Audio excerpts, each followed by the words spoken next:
are you ready? I'm ready. No. Mark, are you ready? Yes. No. I said, are you ready? Yes. All right. Then, for the 2 people in attendance and the handful of people listening at home, and for Mark, who's sitting here and looks like a fuck, let's get ready to podcast! That was fucking epic, man. Let's do this Epic shit, bro. intro. Let's do it. We got Go. this, bro. Let's fucking go. It's the inaugural Right now. episode of Good Friends, Better Enemies podcast. Because it's true. We're good friends, but we make better enemies. It's just a sad fact. Because I fucking hate you and you hate me. But I also love you occasionally. Well, I love you the way, like, a salami loves bread. Like, it lays in the bread, but it's like it wishes it wasn't there. Yeah, You know what I mean? Like, does I that make agree. sense? I agree. No, I got that. All right, good. It's like, yeah, you know what I mean. I got you. All right, so Yeah. what we're going to be doing now for the next 46 and a half years, because we actually figured this out. That's how long this podcast is going to go on for.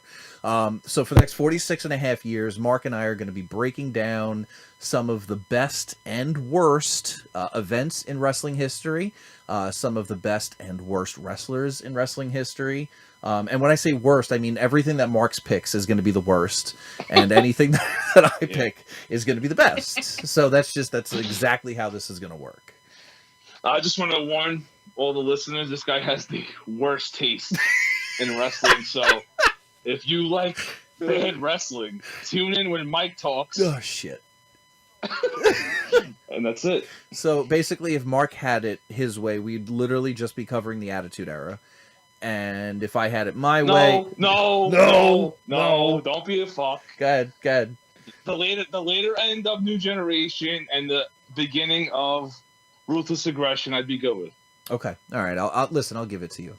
But the sad fact is, I'm a shill for WWE, and I love everything that the company puts out. Although I can critique it every once in a while, but I have a problem with liking a lot of the bad stuff, and that's my problem right there.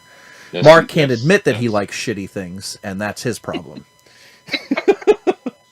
Nothing I like is shitty. Everything you like is shitty, bro.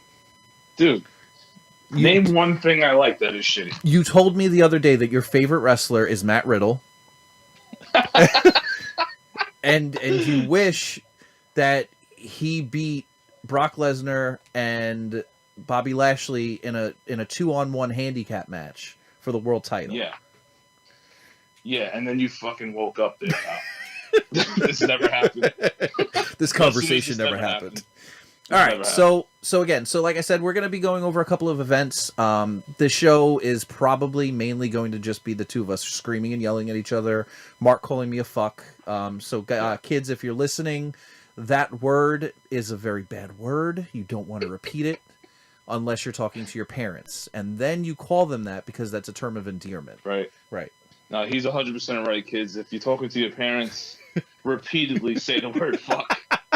I fucking love you, you fuck. Yes. Where'd you hear that? I gotta fucking do it. Where'd you hear that? This new podcast about good friends, but they're better enemies. Yes. All right. So tonight's episode, for the first inaugural episode, I don't even. Oh, it was random. That's how we picked. I was like, how the fuck did we? It was a random pick. It was a random pick. Royal Rumble. But it was my pick though. It was from your list of shitty events. Yes. Okay.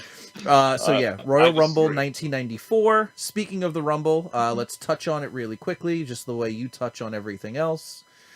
Yeah. You know, men, women, animals, the whole thing. Yeah, well, you got to spice it up there every once in a while, there, my friend. Mark throws hot sauce to spice things up. That's what he does. I do. So the 2022 Royal Rumble was this past weekend. Mark actually watched it. I'm actually surprised. I did that for you, my friend, by the way. Did you enjoy it? I did. I had a good time. Okay. All right. Yeah, I didn't take, you know what? I didn't take it so seriously that I had to critique it. I just watched it and had fun with it. You know what I mean?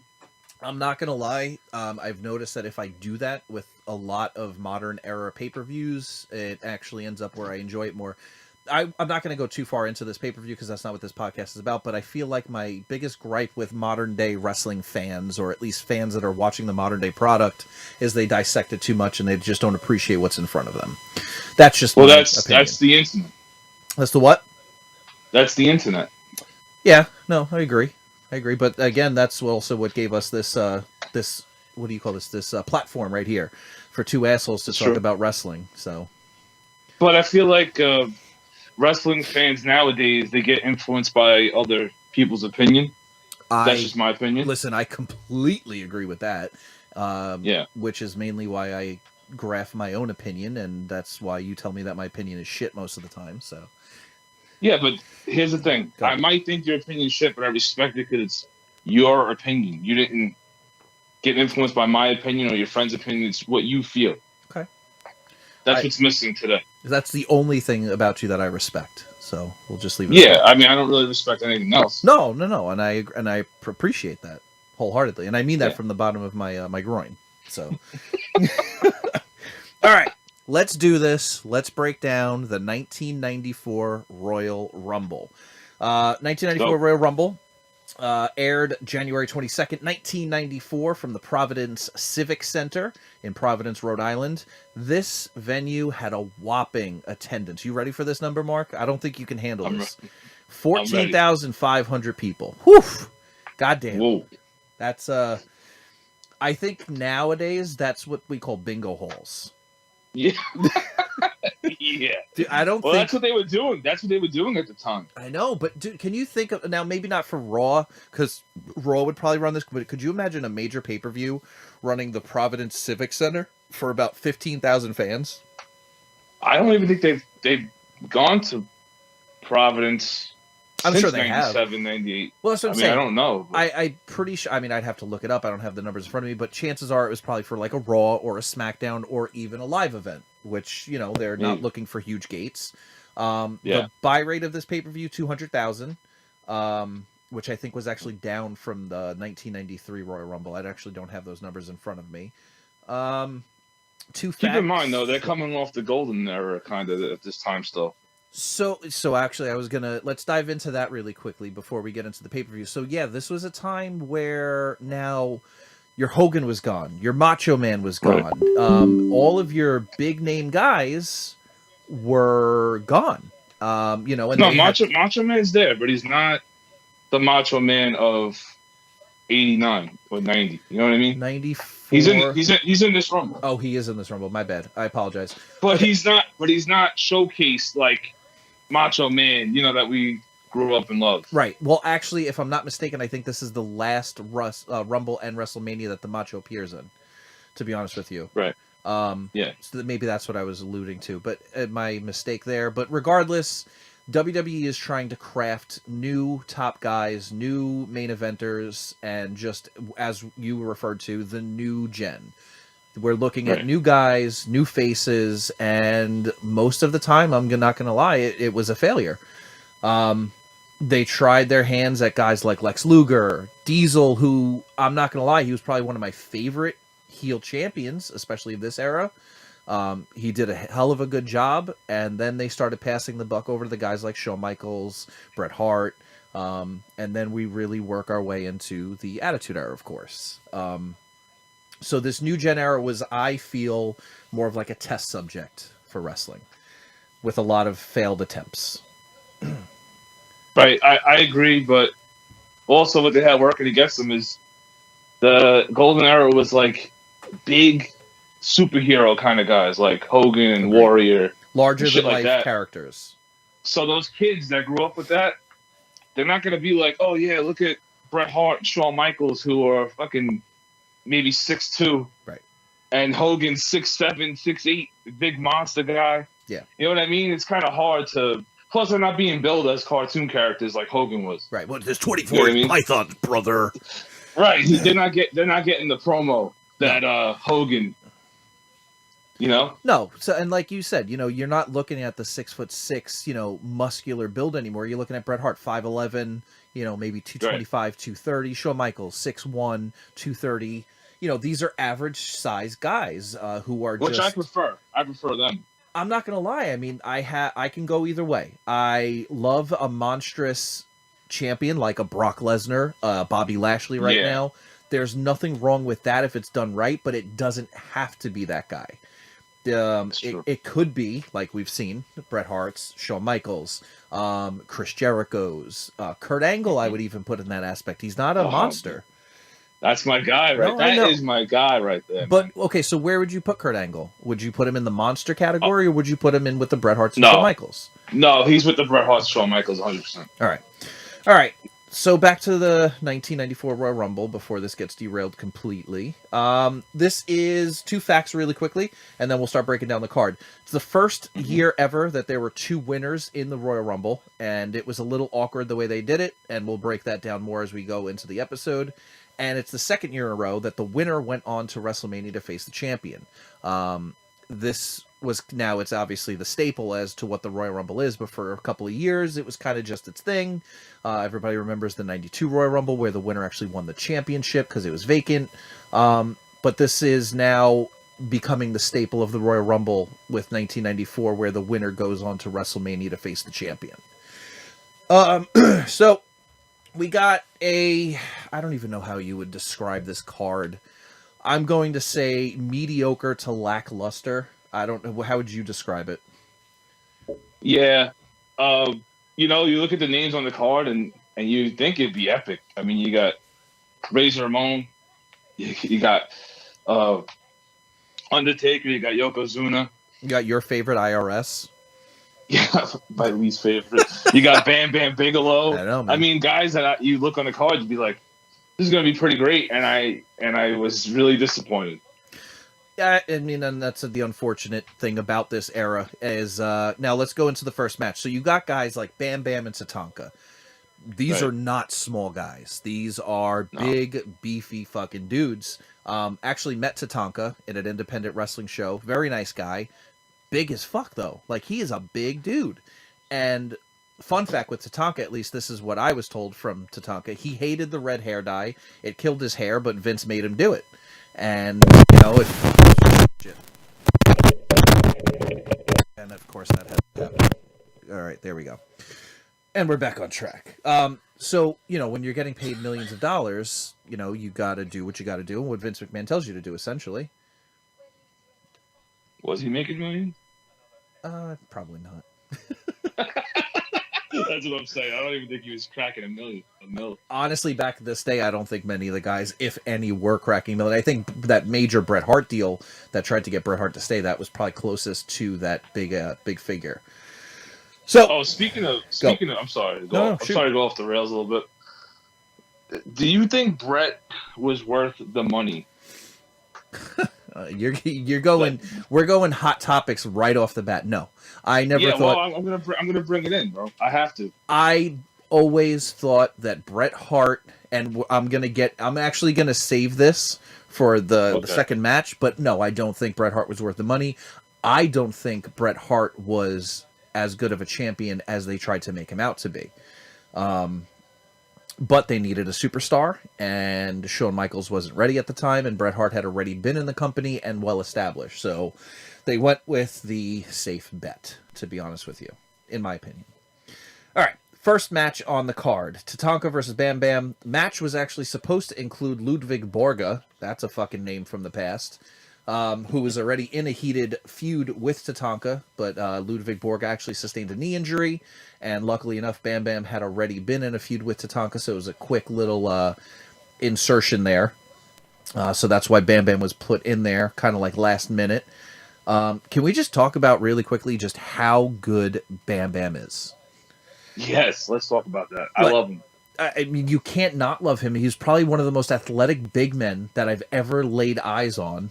I mean, this guy had been around for a very long time, and I feel like that's what people forget. Bam Bam wasn't around just in the 90s. He was around in the 80s. And Right. this guy was matching, going toe to toe with guys like Hogan and, Big John Studd and all these big fucking dudes. And he was more athletic than they were. He was definitely more agile in the ring. And I feel was the best in ring big man for that time period. Dude, this guy was, what, 400 pounds? I'll look it up, but I think you're in the right ballpark. Yeah. So let's say he's 400 or whatever he is. He's up there. He's doing somersaults up the top rope. You Yeah. don't see that. No. I mean, you see that from Shawn Michaels. Well, that's what I'm saying. So that goes back to, yeah. So he was 6'4". I'm not seeing a weight really. 390 pounds. So yeah, 400 pounds. Okay, so he's right. So he's right there. Okay. Yeah, 6'4", 400 pounds. You're gonna tell me that if a 6'4", 400-pound guy is like, dude, lay on the floor, I'm just gonna somersault onto you. You're like, yeah, sure, let's do this. No. I mean, it's insane to see.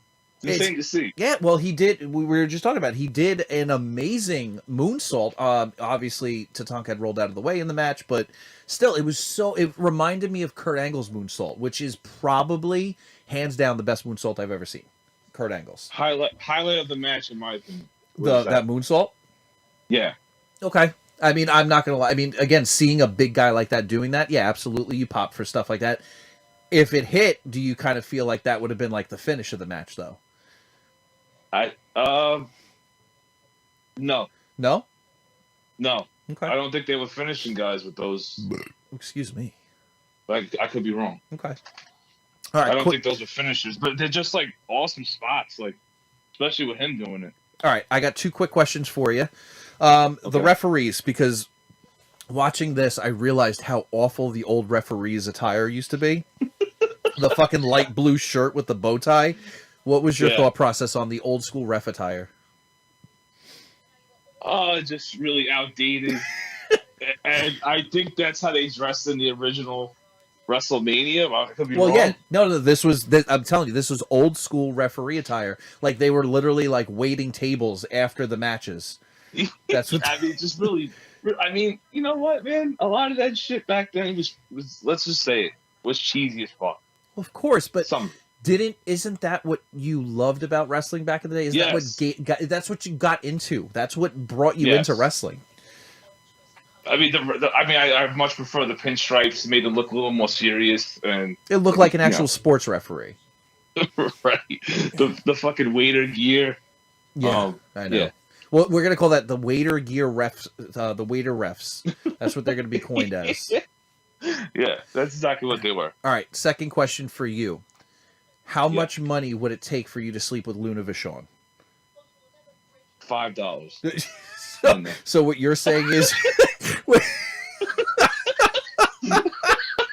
he's like, I'll pay $5. somebody else to do it.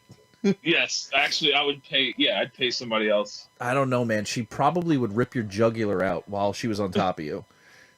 Yeah, I like that. Man. She'd be like, I I will fuck you. Yes, I love that. Yeah. Love that. I don't know, man. Like there were times where it's like you could be attractive, and then there were times where it's like you could kill me, but that could still be Well, attractive. But that's the mystery of it all. Am I going to survive this night? There you That's go. hot. There we go. There we go. All right.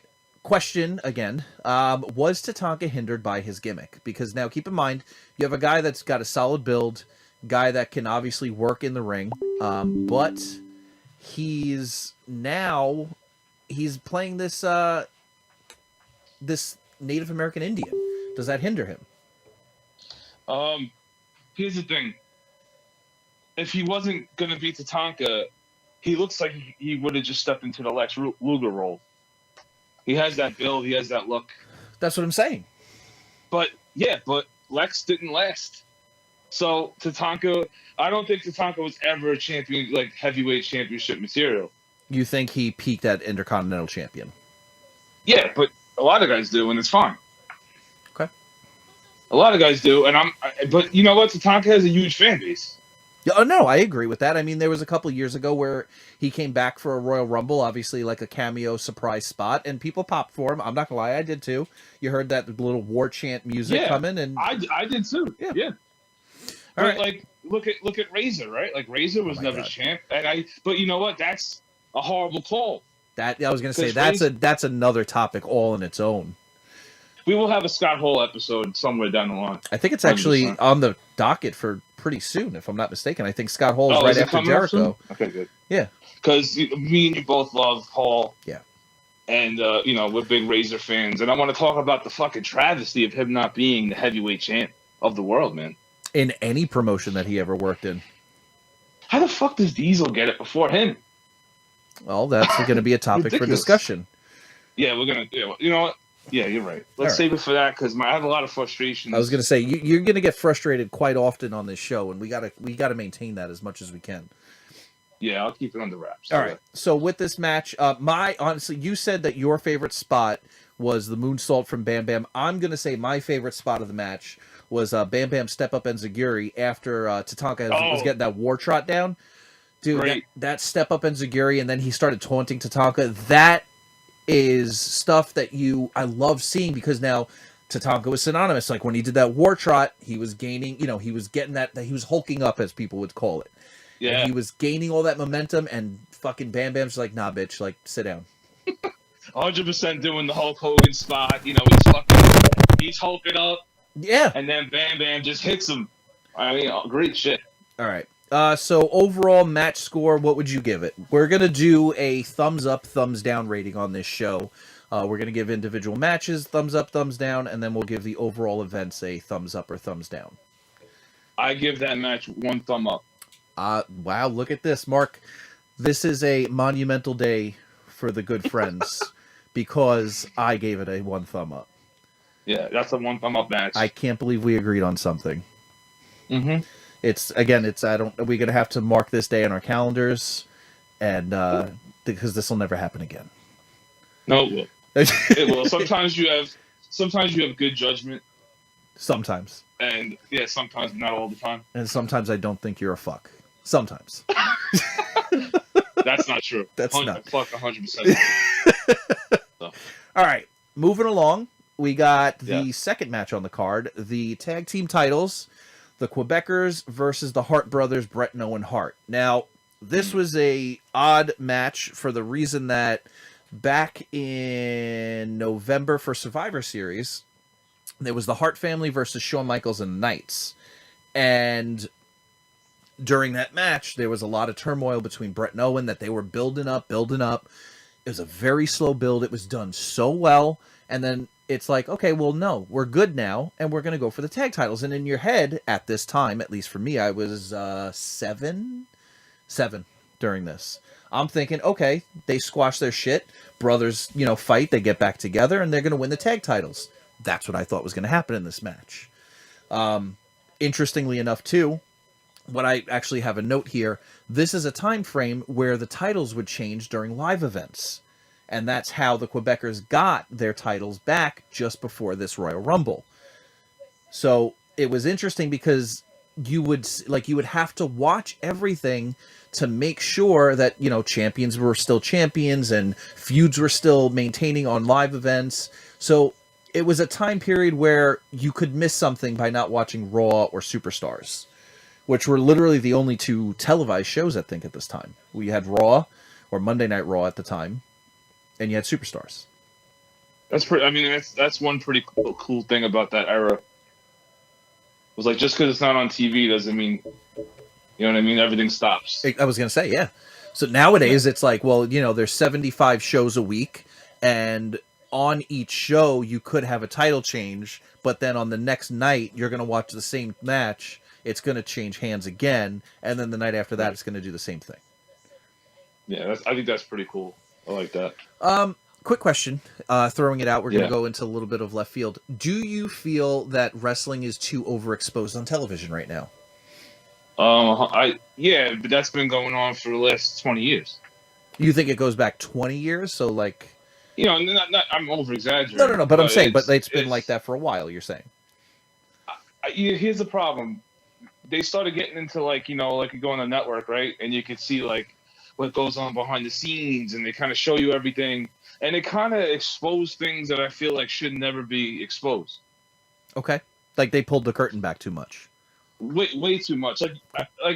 Okay, I know you always shit on me for liking the Attitude Era, but the Attitude Era kind of started, but they did it in a way where they can still do stuff, like using their imagination and get away with it. So, again, like you said, I don't shit on the Attitude Era. Do I feel it's overrated? To a degree, yes. And that's where most of our arguments stem from. I feel like it is the era that a lot of people, excuse me, I feel like it is the era that a lot of people gravitate towards.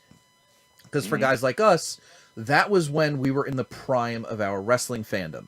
It came out during a time where we were teenagers. We were really getting into it, and it appealed to us as teenagers. It had women with their tits and ass hanging out. It had blood hardcore matches. It had really cool stuff.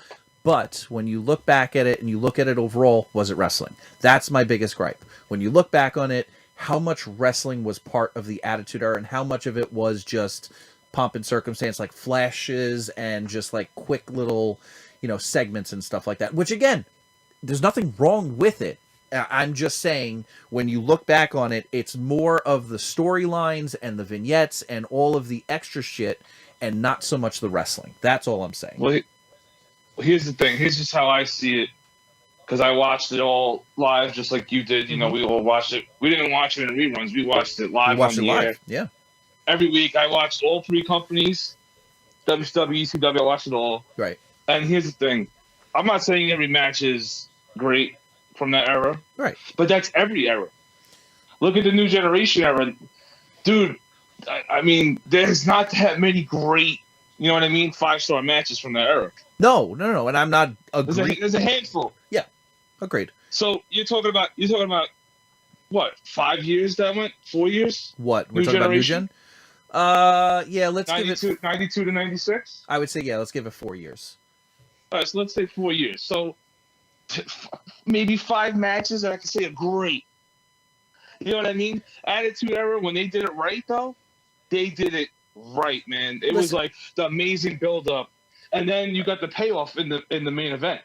I'm not disagreeing with you. Attitude Era definitely had probably some of my favorite build-ups to matches of all time, without a doubt. Dude, and you know what I loved about it, too, was the competition. There is no competitive nature to the sport anymore. No, and that's a completely different topic, a completely different discussion. But no, there's... No, we'll have Attitude Era. No. But what I'm saying is there is competition now to a degree, but we still are complaining. Not to that level. It's getting there. I'm not going to lie. It is getting there. AEW, TNA, there's like about a good dozen promotions out there that are starting to gain steam and momentum. And I think the problem is WWE felt like they were the only dog in the yard for a very long time.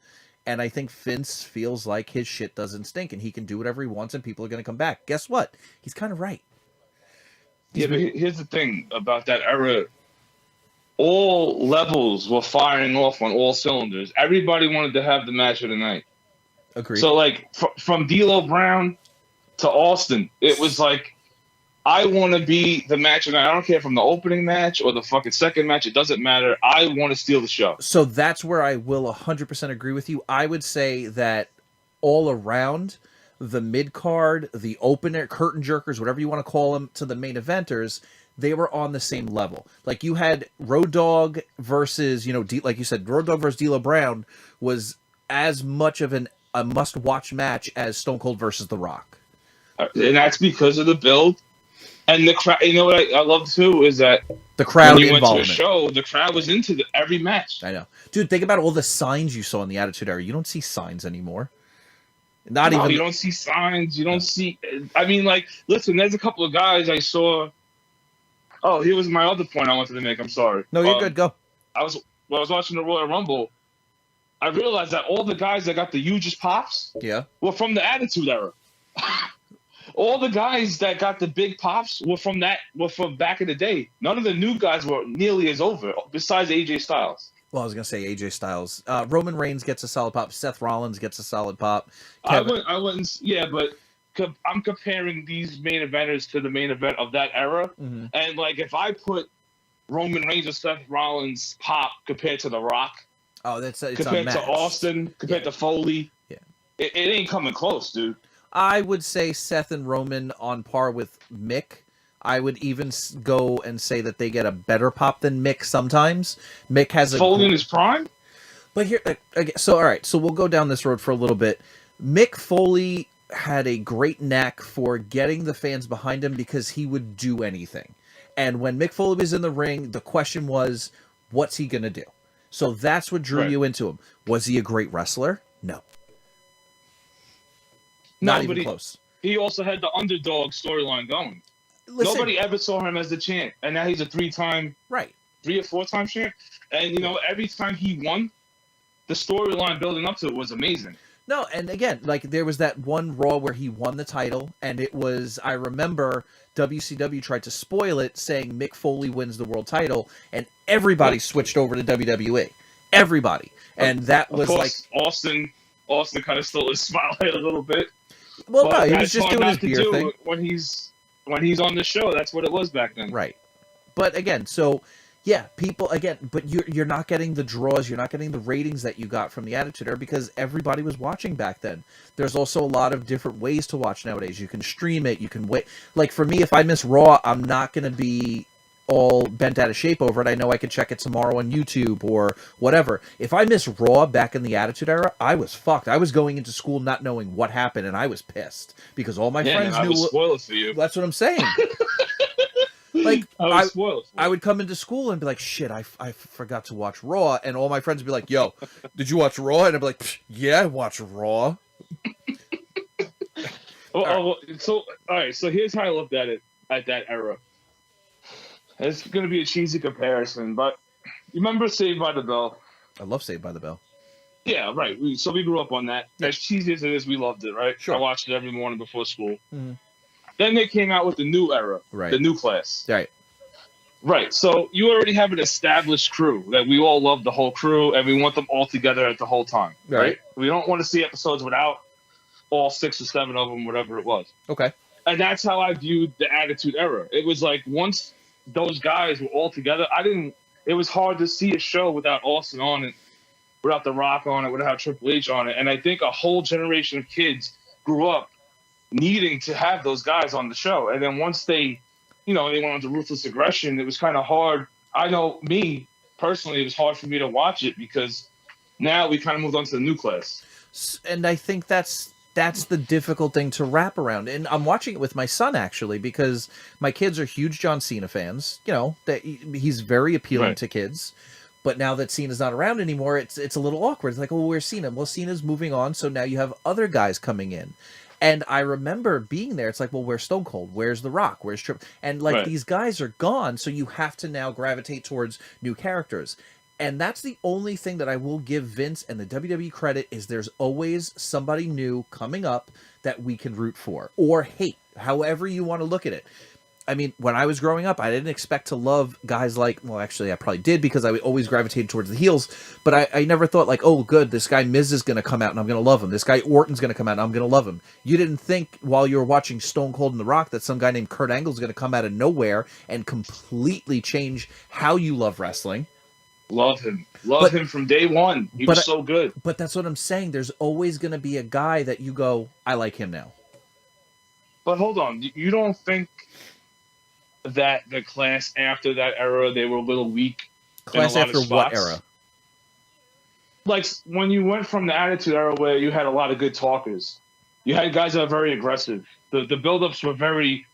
It felt personal. Like when I watch, I go back and I watch them now. Like say when I watch Austin versus Triple H, right? Yeah. The build up to that seems like it's real. Right. Like even now, as a grown man, I watch it and I go, you felt like it was personal. Intense. Right. Austin's fucking intense, dude. Like, talk about acting or whatever you want to call it. This fucking guy, I'm like, I really think he wants to beat the living shit out of Helmsley and he wants to end his career, right? Agreed. But he's making me feel that. And then when I watched the era after them, nobody on the roster had that intensity of Austin or Triple H. Right. So I think they didn't have the same. They didn't pack the same wallop, man. They didn't make me believe it. There's a couple of elements to that. It's writing, obviously, which a lot of people will blame writing, but it's also a fact of some of these guys just don't have that same intensity, and they don't feel like they need that intensity, if that makes sense. I feel like there's a lot of guys in the modern era that if they were given the chance and if they were given the freedom that The Rock, Triple H, Undertaker, Stone Cold, all those guys had, I think these guys would shine just as much, if not more, than those guys in the Attitude Era did. All I right, disagree. so let's get back on track because Yeah, let's get back. Listen. We'll save. I love talking about it, but we will save that for a whole. We will have a whole episode dedicated to I was going to say, we have 46 and a half years of this show, so we got plenty of time to talk about. All right, so we were on the tag team title match between the Quebecers and the Owen Hart and Bret Hart, which actually I was the one that derailed us. Yeah. Here's my hot take. You had asked me before, do you think Bret Hart was worth what they gave him? I personally think Owen Hart was the better all-around talent than Bret Hart. I think Owen Hart could cut a better promo. I think Owen Hart was better in the ring. He was high-flying, mat wrestling. He was charismatic. He knew how to work the crowd better than Bret Hart did. He knew everything. He could play heel. He wasn't a great face, but he could do it. Whereas Bret Hart... I was going to say, great heel. Yeah, I was going to say, heel. Owen took heel work to another level. Especially, we'll get to it, but SummerSlam, when he broke Austin's neck, he elevated his heel game so goddamn much. Well, yeah, the Owen 316 shirts, dude, rubbing it in our faces. I was like, dude, what a fucking heel. But I was going to say, like, you actually broke this guy's neck, and you're using it, and you're running with it, and you're doing it so goddamn well. Guys wouldn't do that. Guys wouldn't even touch that. That's true. Here's my problem with Owen. Go. I never saw him as championship material. Only intercontinental level, maybe European championship, and I liked him better in the tag team than I did singles. I loved him as a tag. He was one of those guys where you could tag team him with anybody. I mean, they did it. Bulldog, Yokozuna, obviously his brother. You could put him in a tag team with anybody, and he was going to shine. I feel like Owen Hart was the guy that you put in the ring because you wanted to make that other guy look good.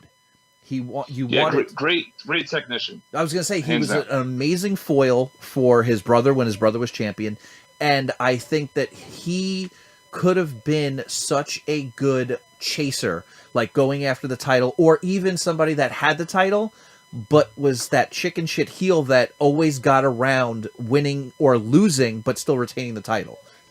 He would have done that so well.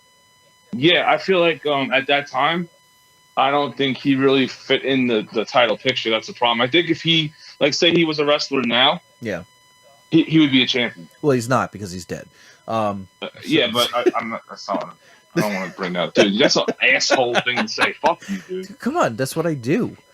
I'm saying if he would have lived, I know. And let's say he was born. Let's say he was born in I don't know, 2000, right? And he was a wrestler now. He would be a heavyweight champion, but I just feel like at the time, Bret was really like the focus. For some reason, I don't really see it, but he was. Yeah. Well, listen, he tried to fly with his career, but it snapped too quickly, and he fell, and it came to a crashing end. All right. Side question: who do you think put on the better sharpshooter? Because that was a huge debate when I was growing up. Was everybody always said Owen? I don't think was the better. I wouldn't say. I mean, again, that's their move, but I still think Bret applied it better. I don't say that Owens was awful, but I still prefer Bret's. I think it was. Dude, Bret put it on Yokozuna. Yeah, but dude, that was the worst fucking sharpshooter I've ever seen. That was worse than the one. Dude, I thought the one that he did to Razor was bad. The one to Yoko is probably the worst one ever. Come on, yeah, but dude, you got to give him credit. Those are probably 300-pound legs.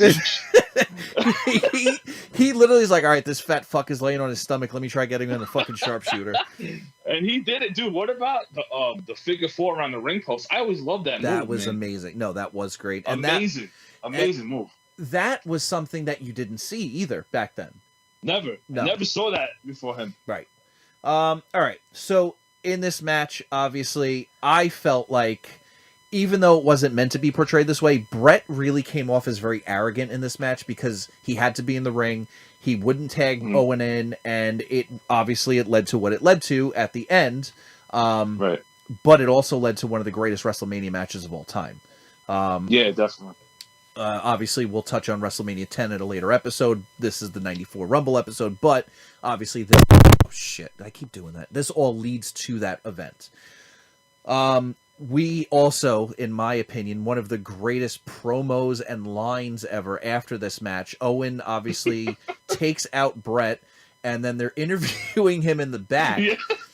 And then the son of a bitch, they're like, and that's why I kicked your leg out of your leg. It still brings me so much joy when I see it. I can't not watch that and laugh. Or wait, I can't watch Every that and time. not laugh.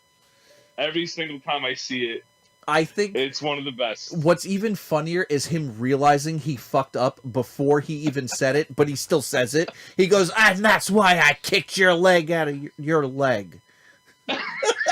Yeah, but you didn't see that heel turn coming, though?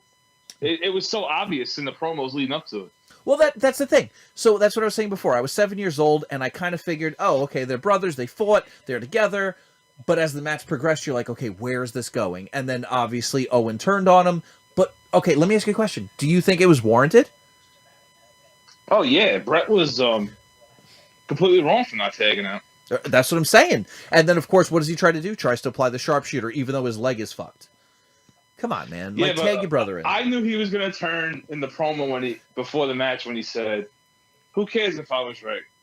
It doesn't matter. Right. Like, you saw that he still was bitter. I was going to say, you About it. saw, like, the seeds being planted, but Yeah. then he's like, all you have to do is tag me, Brett. Just tag me. Do you think that he did? Do you think that heel turn was done poorly though? Because I don't think it was done great. I thought it was I didn't beautiful. like the kick. I didn't like the one kick to the leg and he stops. I thought he should have went overboard, man. So here's what I would say. If that was it, then yeah, it was probably underwhelming. But what does he go on and do? He goes on and beats his brother at WrestleMania 10. That's where it was Right. elevated. The So payoff later on. I was going to say, this is a multi-level heel turn. You're talking like so many. Dude, you're talking the Survivor Series that's going to come this year. He with Bob Backlund in the submission match, and dude, I cannot fucking wait to talk about that pay-per-view, because that right there is probably one of the greatest moments of Owen Hart's career. Greatest, like just the way he acts during that match is so goddamn epic. The WrestleMania 10 match? No, not the WrestleMania 10 Survivor Series of '94 when it was Brett versus Bob Backlund. And Bob Backlund? yeah, and Owen is in the corner of Bob Backlund, and Bulldog is in Brett's corner, and they have towels that they have to like throw it. Dude, I can't, like I said, I'm gonna get carried away, but that pay-per-view, that match alone, amazing. I have to watch it again. Well, obviously, once we get to it, yeah. All right, so this tag match ends. Quebecers win. Ref stops the match, which stupid, but you know that is what it is. Overall, though, and I know you're gonna give me shit for it, I give this match 2 thumbs up just because of the drama, everything compiled. Great storytelling, great in-ring action. I felt like the Quebecers were a very underrated tag team. I always loved the Mountie. I thought he was an amazing heel, amazing Intercontinental Champion, and I think together as a tag team they were very good. I'm gonna give it 1 thumb. Okay, all right. 1 thumb for me. Do you want to hear why? Or you want to move on to the next one? No, tell me why. I thought the storytelling was really good. The heel turn and all that. Okay. I mean, not the heel turn. I didn't think the heel turn itself was that great. That was my problem with it. Okay, so you think everything? I also didn't really. I thought that the match could have been a lot better work rate wise. Okay. Well, because it's fucking Bret Hart and Owen Hart. You expect you know what I mean? 5-star wrestling. Well, that's what I'm really saying. So for me, a 5-star match, and that's where I really have my gripes with people like Dave Meltzer. I think a 5-star match doesn't have to have 25 minutes of volleying of wrestling moves and this and that and high fly spots. No. Am I invested in this match so much that I don't want it to end? I wouldn't say that this match was that, but it was close enough to where it's like, you know what? I really want to see how this is going to end. It's not a match where it's like, you know what? When this ends, I'm going to be happy. You know what I mean? Right. It was kind of middle of the line for me, Yeah. and I just expected a little more. Okay, fair enough. That's just me. All right. You know, people might watch and be like, "This is fucking amazing," and to me, I just watched it and was like, I've seen better from everybody in this ring. Well, that's what I was gonna say. So you watched it and you were like, you know what? I know I could get more out of all four of these guys. I didn't get it. I'm not that impressed. Right, but Okay. I'm also a veteran wrestling fan. Some guy might put it on and be like, wow, this is amazing. Right. Fair enough. All right. You know? Next match, probably match of the night right here. Intercontinental Championship, Razor Ramon versus Yes. Erwin R. Shyster. The Shyster Man. Okay. Yeah, Uh, my boy Razor, man. okay. Here's my gripe with this match, and this is easily, I think, the least entertaining match of the night. It's probably the worst match of the night, in all honesty.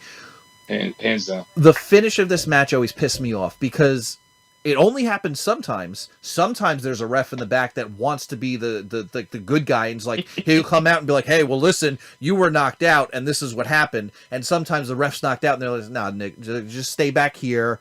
Let them do their thing. It's like, where's the line of demarcation here? When does the ref come out and help the other ref? And when does he just stay in the back? It's like, nah, he got it. Like, does that piss you off or is it just me? That's not what pissed me off. What pissed me off about this match is, I don't fucking like IRS. He was a great worker. You can't deny the fact that he was a great worker. Wasn't a great gimmick, I'm not gonna lie, but when he was tag teamed with DiBiase, those two were fucking amazing together. I mean, yeah, but his gimmick just was blah. It's like Virgil to me. I fucking hate Virgil. Just these guys. Some of the gimmicks, unforgivable to me, and he's one of them, in my opinion. Some people love. When I was growing up, some people love IRS. I think he's a great heel. I think he is a great heel. I think he's an amazing worker that comes from a very long lineage of wrestling, like royalty, and just a very he's a big man too, right? What's that? Big guy. He's a big man too. He might be like 6'4". I'll check right now. Hold on. Because I don't know. He just looked like really big to me. But you got to realize Mike Rotunda wasn't, just some schmucko guy. I mean, yeah, he was 6'3", about 260. Says. Wow, so he looked big. He was a big 6'3". I was gonna say, like, but he's dude. not a. I mean, he's his kids are in wrestling now. Were, I should say. He's comes from like the Wyndhams. Right. Dude, this guy isn't just some guy that threw on a red tie and a white button up. It's just unfortunately the gimmick that was given to a great wrestler, and that's the unfortunate thing here. Yeah, I mean, but did he work with it?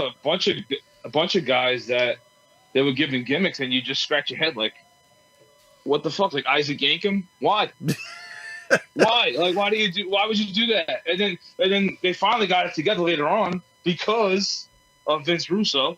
Not giving Vince credit for that. What, Kane? Yeah, the gimmick Kane of Kane is Bruce Pritchard's baby. Yeah, right. Bruce Pritchard's the one that said that's his brother and all that shit. Hmm. But I don't know, man. There's some shit that Vince came up with, and I'm just like, what? What are you thinking? No, and listen, sometimes you do scratch your head and you're like, okay, why are we going here? But it is what it is. Again, I'm very, Razor retains his Intercontinental title after the dusty finish back and forth.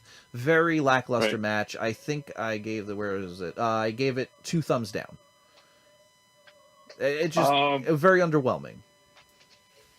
I give it 1 thumb down. I'm like, I don't think it's like terrible, but it's the worst match on the card. Worst match, and here's my problem with 2 guys that shouldn't be putting on the worst match on the card. That's my problem right there. Well, and I think it's just, I don't know. They just maybe sometimes their styles clash. They don't work well. Right, poor booking, possibly.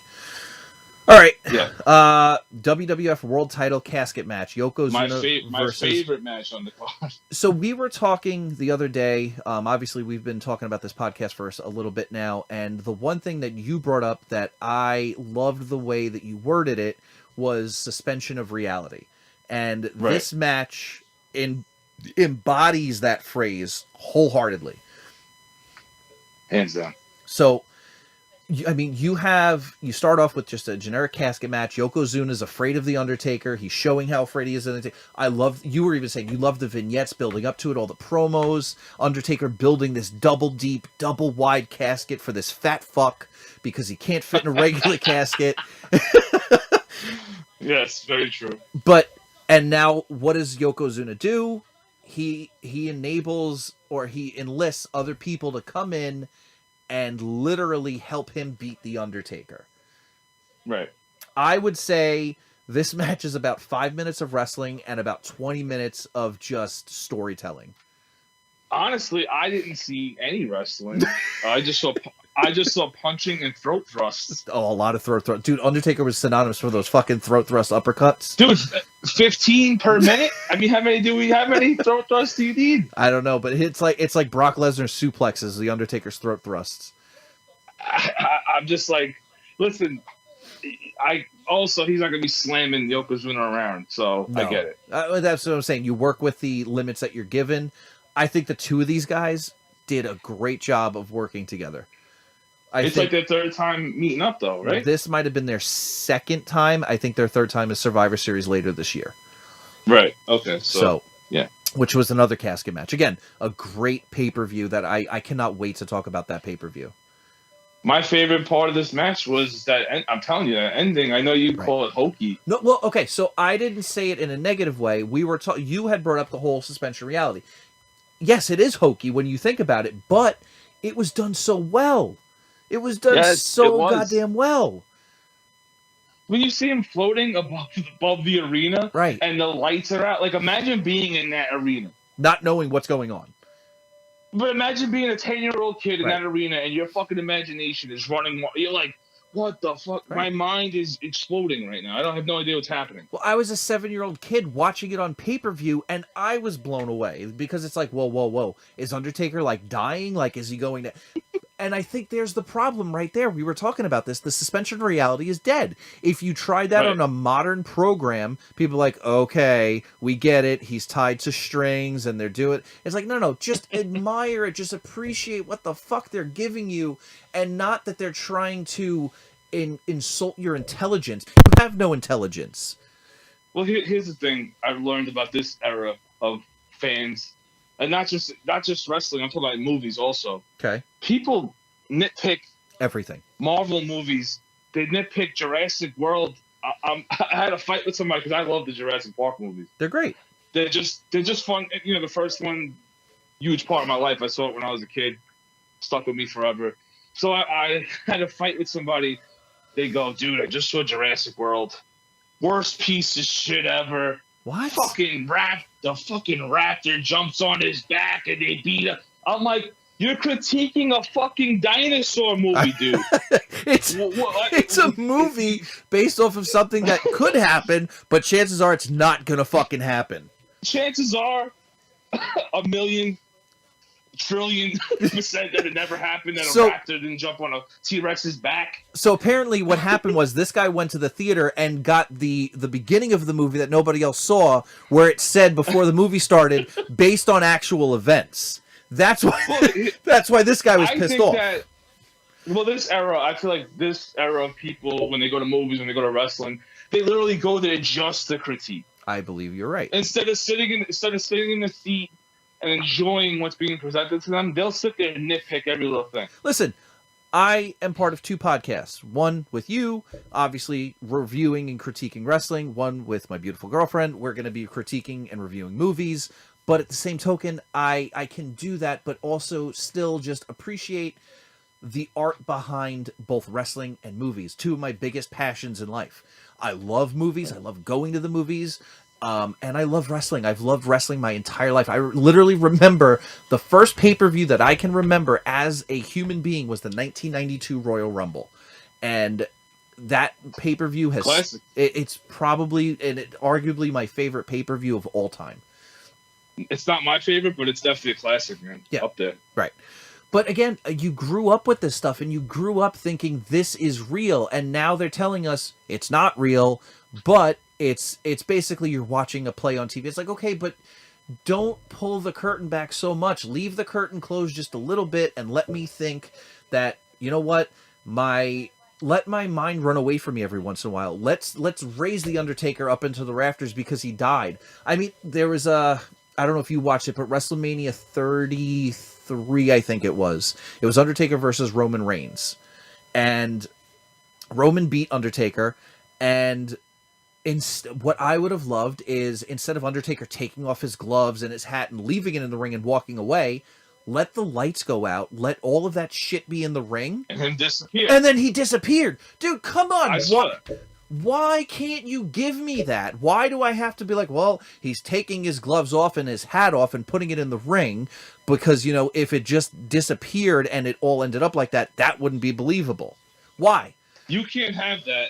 You can't have that because there's a million dickheads going to see a Marvel movie saying, in the middle, that would never happen. I know. That would never. Yeah, motherfucker. The Hulk's not real. I hate to break it to you. The Hulk and fucking Iron Man aren't real. We know that, right? Going in, right. We're going there to escape reality. Isn't that what we're doing? Right. That's why I watch wrestling. When I watch fucking wrestling, and I want the Undertaker to fucking disappear, right, or come from out of the ring and suck a motherfucker down, I just think he just got carried to hell. Like, let me think that. Yeah. All right. Let me have fun. Like, I can't have any fun. Basically, is what I'm saying now. Well, no, we're not allowed to anymore. All right. What would you give this match? I'm gonna give it 2 thumbs up. I was gonna say. So this is the first episode, first event that we've done. We have 2 matches that we agree on. 2 thumbs up as well for me. This isn't gonna happen often, listeners. So this is just a fluke tonight. Yeah, and honestly, I think we're getting along way more than we have in the past. So just wait till we get to the Monday Night War episodes. It's gonna be an actual war. Yeah, a lot of yelling, a lot of cursing. Well, wait till we get to some of the episodes that I picked that I'm gonna be like, Mark, this match was great. Be like, dude, you stupid fuck, it's terrible. I would never say that. You liar. I would just call you a cockhead. Dude, can I just say the live episode, or not the live episode, but the episode where we're, because obviously we're doing this remotely. Mark lives in a backwoods casino in he actually he deals poker chips to midgets on the weekends. Yeah, that's his job actually. But I can't afford an apartment, so I live in the King Cullen parking lot in fucking Staten Island. I live out of a shopping cart right next to Tom. You're right in the King Cullen shop. Shout out to Tom from King Cullen. Shout out to Tom. But one of the biggest assholes I've ever met. We're gonna be together because we're going to a convention together, so we're gonna be in the same vicinity, and so we decided let's do a fucking episode together in person. I think that episode is gonna have a lot of arguments, a lot of fuck yous, and a lot of just back and forth. Because that's wrestling. But it's from a place of love. Of course, it's from good friends but better enemies. Right. It's not that I hate you. I just really strongly dislike you. Oh no, I hate you. I would 100% say that. You hate me. You're like, let me fucking do this podcast with this motherfucker who I hate. All right, we got 1 match left. It's the 30-man battle royal. Let's go, baby. Let's go. All right, so we start off the match. Scott Steiner and Samu. Very odd pairing as numbers 1 and 2. This is literally when the Royal Rumble wasn't about the surprises, wasn't about, like as fun as I feel as it is today. This was, okay, put some guys in the ring and let's have one guy that makes sense to win it, and none of the other ones do. Athletic Scott Steiner, by the way. Dude, so here's what I will say. Scott Steiner was always a beefy motherfucker. Was he always as brolic as he was in WCW? No, but he was still a big dude. Like, you go back and you watch this. He could move. That's what I'm saying, yeah. Dude, what was the Frankensteiner? The Frankensteiner. He swears that he invented that and that the Hurricane Rana was just a copy of it. But, I mean, listen, I'm not taking anything Scott Steiner says at face value.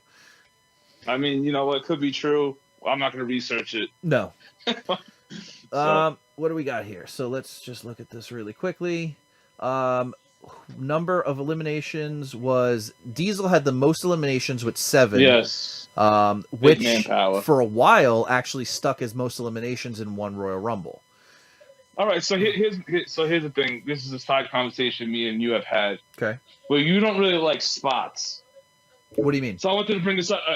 Remember, you were like, Attitude Era was all spot wrestling.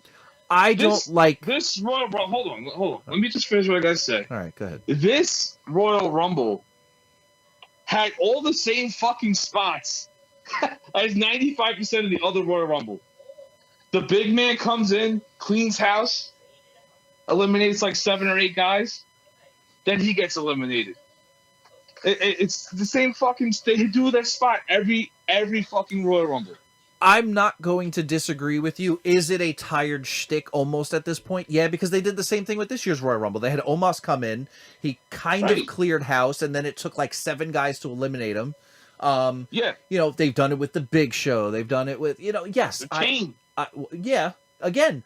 But, look at Roman. Dude, there was one year where Brock came in at number 1, and he had 13 fucking eliminations before Drew McIntyre, Claymore kicked him out of the ring. Do you think that's in their contracts? What? Like the big guys like that? They're like, listen, I'll get eliminated. But when I go in there, I'm clearing house while I'm in there. I'm getting my shit in. Well, I feel like your Royal Rumble recipe should be, there's always the one guy that's going to go in there and he's going to be the workhorse.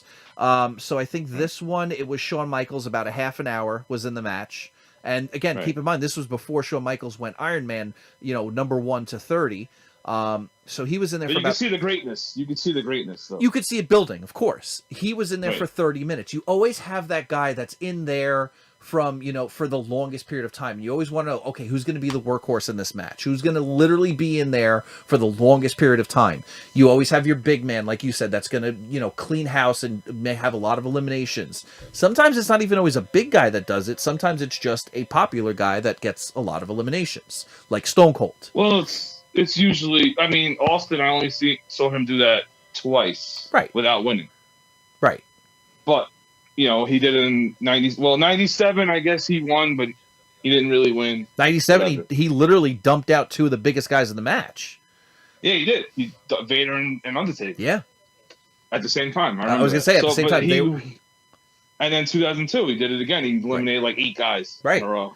So, like you said, yes, there is a recipe for the Royal Rumble, but it works. And I literally look forward. I was going to say, I look forward to the Rumble every single year. This was Tara and I's first Royal Rumble where we've been dating, where we watched it together. And it was really fun to share that experience with somebody else, where you sit there and you watch. And now you have the Women's Royal Rumble, which I feel a lot of the years has been even better than the Men's Royal Rumble. Not this year. Both of the Rumbles were lacking to me this year. There was just something about each one that was it was missing something. I don't know. All right. So we had 2 winners this year, Lex Luger and Bret Hart. Where do you fall in line with that? I think it should just been one or the other. I didn't really like the double thing. I didn't either. I wasn't in love with it. I felt like, listen, you're trying to build Bret Hart, but at the same, and I feel like it didn't do anything for Luger. No, it did nothing for Luger. If you're gonna build Bret Hart, then fucking build Bret Hart. Why are you building Lex Luger at the same time? But that's what I'm saying. So, okay, here's the way that I would have at least outlined it to be. If you had, let's say, okay, they're like, you know what, we need 2 winners because it's going to add drama. Fine, you have your 2 winners. The storyline going into WrestleMania 10 was it's going to be Luger versus Yoko, and then Bret faced the winner of that match, but Bret's going to also be in another match. Let Luger beat Yoko. Right. Why did you have to have Yoko beat, so literally you had Luger win the Rumble for nothing to progress from this. Nothing. Even if there was no payoff. No, none. And even if Bret beat Luger in the main event, I would have still said, you know what? The man did what he needed to do. He won the title, technically. Did Bret beat him? Yeah, Bret beat him. But at the same token, he won the Rumble. He was a co-winner of the Rumble, and he did what he needed to do. He won the title. That would have. Yeah, but don't you think it would have made more sense at WrestleMania, since they both went over? It should have been Bret versus Lex in the first match. Even though I'm glad we did get Bret versus Owen, much better match. But I'm just saying, storyline wise, it would have made more sense for Bret to face Luger, beat him, and then go on and beat Yoko. Even that I would have been okay with. But there was no, like you said, there's no payoff to the 2 of them winning the Rumble together. I didn't understand it. It was confusing, especially as a kid, and it just didn't make sense. It was just throwing shit out there, basically. Right. Now, we were talking about this the other day, because I remember you had texted me when you told me you were watching it, when Marty Jannetty comes into the Rumble. Oh, that's my favorite spot in the whole Royal Rumble. Marty Jannetty and Shawn Michaels became the strike force of the 90s. Because anytime they were in the Rumble or anytime they were in the proximity together, they were just beating the shit out of each other. Dude, I popped hard when he came out, went straight for Shawn. I was like, yes, He yes, beeline towards Shawn, and then Shawn eliminates him, of course. yeah. Because who are you gonna go with if you're Vince? I know. Come on, Dude, can I tell you, Marty Jannetty is a hot fucking mess. Like, in real life. I He heard, is a I heard. fucking mess. I think HBK just commented on something with Marty Jannetty. Did he? I think so. I think he said something like, I hope he like, fixes up his life, basically. Something Dude, like that guy's never fixing. I have seen him in a couple of different independent wrestling promotions and stuff like that. Every time I saw him, it was worse than the last time. That's it. I don't think he ever recovered from getting fired. Listen, he never recovered from just being a fucking schmo. He was Well, you got to look at it from his point of view. He's like, I was the same level as HBK at one time. No, you weren't. This guy No, goes on. Well, in his mind, right? He's in a tag team with him, right? Sure. So he's like, we're equal ground. Even though to us he's not. It's always HBK. That's but like. Go ahead. This guy goes on to be the best wrestler of all time, in my opinion. Who? Or top 3 at least. Okay. And Marty Jannetty is not even close in the top. Not in the top 1,000. Not in the top 1,000. He's not even thought of. He's not even mentioned. That's like saying Jim the Anvil Neidhart was pissed because Bret Hart won the title, and they were in a tag team. Jim the Anvil Neidhart, I mean, he's gone, but he wasn't. I don't think he was a mess after getting fired. No, he was a mess. He was also another one of those guys that was just a hot mess. But at the same token, Jim the Anvil Neidhart has more of a credibility of saying I should have been as popular as Bret than Marty should be. You know, does that make sense? No, because he didn't get the rub. Who? Jim the Anvil Neidhart. No, but what I'm saying is comparatively, I think you like. So what you said was like Marty feels like he was on the same level as Shawn. Neidhart can say he was on the same level as Bret because I felt like Neidhart was the better part of that tag team, but Bret ended up becoming the bigger star. Marty was never the better part of that tag team. It was always Shawn. No, and I'm just saying in his own mind. Right. No, I know. I'm saying what he probably is thinking. Of course. Like, why didn't I make it with him? Yeah. Why did he only make it? One time I met him because I was getting an autograph for some reason from him, I gave him a picture of the Rockers, and he was so bummed out. He's like, I got he probably looks at it and goes, "Look where I was, and look where I am." Yeah. All right, Rumble match. What would you rate the Rumble match? 1 thumb up. I gave it 2 thumbs down. It was just very anticlimactic. I hated the ending to it, and I really just felt like it was just a Rumble. Probably one of my least favorite Rumbles. This 95 was probably my all-time least favorite Rumble because it was like that's the first year that Michaels went 1 to 30, and it was like 30-second intervals between people. They were coming in like fucking crazy, and it was just Bulldog and Michaels were the only 2 people that you even believed could win that match. It was terrible. It was terribly booked, terribly planned, and it was just bad. I don't know. There was 2 things that the reason why I gave it the thumbs up, and that was the Diesel streak. Okay. Where he was going off. I enjoyed it. I'm a Diesel fan. And I also love the Marty Jannetty HBK showdown. Agreed. I like that. I thought that really brought the 1 thumb up for me. But the rest of it, I could literally just leave it. Yeah. Not my favorite Rumble, but whatever. It's fun. All right. Overall pay-per-view score, what would you give it? Out of what? Out of 10? Well, no, just our thumbs up, thumbs down. The thumbs up? I'll give it 1 thumb up for overall. Yeah, that's what I did. I gave it 1 thumb up for overall. I mean, best Royal Rumble, not even close. Worst Royal Rumble, probably not.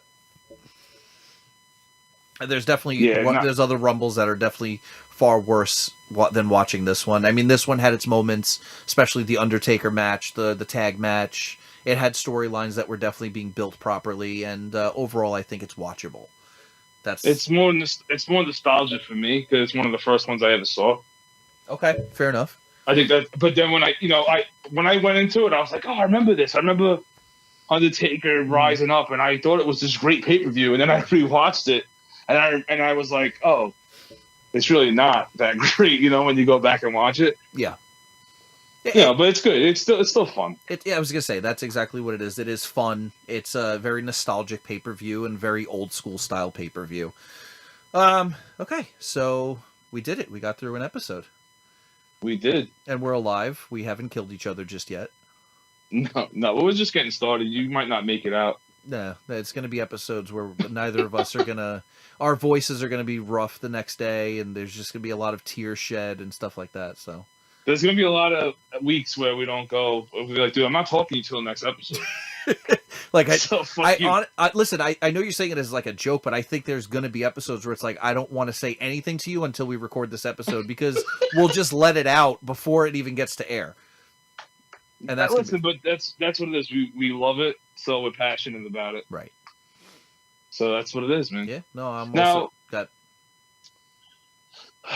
No, what was I... forget it. I'll save that for another time. I hate this guy. This guy with his fucking teases over here. I'll save it for another All right. episode. Well, that's a wrap on the 1994 Royal Rumble. If you guys haven't watched the pay-per-view, go check it out. And you can listen to us bash it or, talk positive about it while you watch it. I don't remember off the top of my head what the next episode is. Oh, WrestleMania 8, I think, is our next pay-per-view. Right? WrestleMania 8, yes, I think so. So our next event that we're going to be recovering is WrestleMania 8. One of my favorite WrestleManias of all time. It's this schmo thinks that it's not that good of a pay-per-view, mainly because of the main event, but overall, I'm telling you, when you watch it, it's so goddamn good. At the Hoosier Dome, like, everything about it is just a classic old school WrestleMania. Well, because I want what I wanted. What we all wanted. I know. Well, again, we'll talk about that during the episode. All right, so for the Good Friends, Better Enemies podcast, I'm Mike. I'm Mark. All right. And yes, we are good friends, but unfortunately, we are what? We're probably the best enemies in the world today. I would agree with that. All right, ladies and gentlemen, have a wonderful night. Have a wonderful day. Enjoy your lives. And spay and neuter your pets, and don't smoke crack. Take care, guys. See you later. See you. See ya! We didn't even cover the women's Royal Rumble. Well, no. Well, like I said, this is the 94 Royal Rumble. Oh, yeah, right. Sorry. I'm sorry. It's all that dick you take to the mouth. It fucks up your brain. Right. Right. You're right.